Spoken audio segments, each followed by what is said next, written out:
Tenumah is a world-renowned customer experience expert that helps companies emotionally connect with their employees and customers to build loyalty. Author, speaker, and founder of the Better Experience Group, Amas is dedicated to obtaining personal fulfillment every day. Please welcome Amas Tenumah.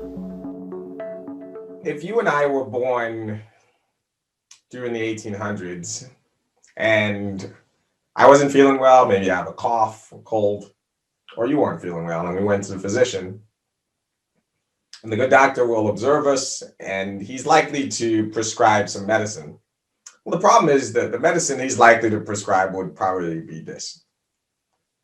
Yes, your eyes are not deceiving you. Ketchup, right? So not that long ago, ketchup was viewed as medicine, right?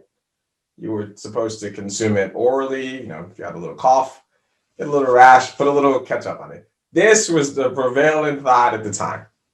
Not only that, the biggest endorsers of smoking cigarettes were physicians. They did ads, they promoted it. They even said if you had a little itchy throat, a little cigarette is good for clearing that up. And I'm sure you're listening to this thinking, this is so obvious. But this is what I want to talk to you about today. The bigger the idea, the more impactful it is, the more impactful that kind of thought leadership is, the more in retrospect, after the work has been done, when you start looking back on it, it always seems so simple.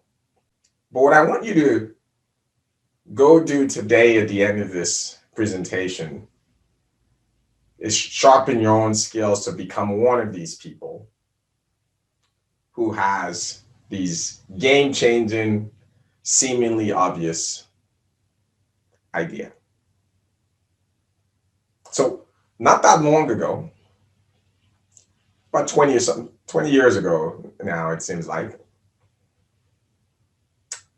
I had an opportunity to work for one of the most popular companies now, Google. But what some of you may not know is that at the time, the prevailing idea of the time, everyone said Google was a loser.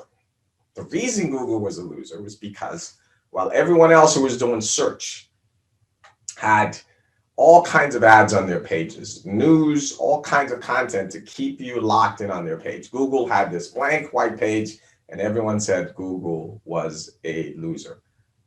But Google stayed with it. And now, believe it or not, for those of you too young to remember, there used to be other search engines. There used to be a dozen search engines, and they're all gone.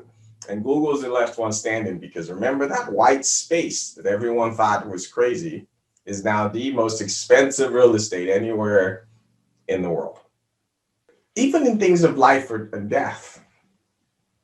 Not that long ago, 1 out of every 5 young women who went into labor died. We lost 20% of young mothers at the time. And everyone else who looked at it simply admitted this was the cost of doing business until this young doctor came. And this young doctor had a very simple idea, and the idea was that everyone simply just washed their hands. And he speculated, and he hypothesized that if we simply just washed our hands, we will be able to save these young mothers. And through trial and tribulation, because of him, many of us are alive and here today.